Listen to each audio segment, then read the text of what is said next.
So this is the progression of my lifts when I used the Jason Blaha 5x5 for 3 months. I'll put this back up on the screen later so you can have a look at it. So with my squats, I've been doing really well. I've been moving up every week up until about 110 for 5. I'm now at that. And I went at the start of this year, school year, in August, from maybe like 85 by 5, and every week I've kind of just gone up and up and up. Kind of having a problem though where my right leg is slightly dominant from the tennis that I play, and I kind of push a tiny bit harder on my right leg, and you can kind of see it here highlighted in these videos. 100% though, for squats, if you're looking to improve your squats, the Jason Blaha 5x5 will do just that. It gets you squatting every time you go into the gym, first thing, 5x5, RPE 100, which means just as max you can go. And just for a bit of information, I always do high bar. I've never really learned how to do low bar, and it feels really uncomfortable and slides off my back, so I may try and learn that later on. Here you can see me failing this rep, and I quite often fail reps on the 5x5, but I have the safeties on, so I just let it slide off.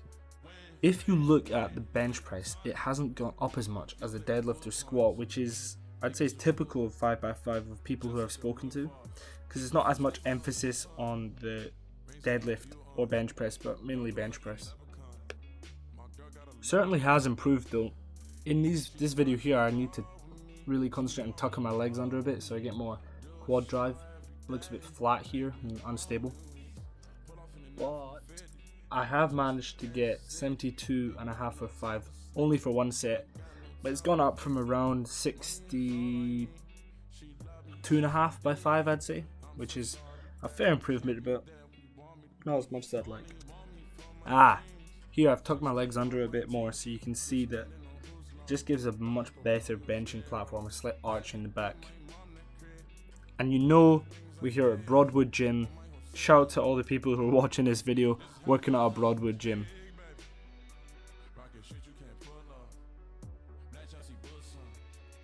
So, I've started to do a bit of indoor rowing.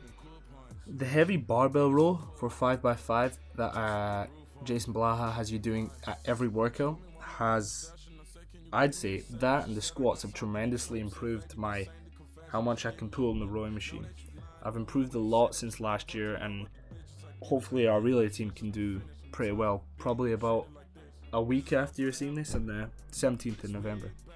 And last but not least, we're on to the accessories. I say not least because these are definitely the most fun part of the workout.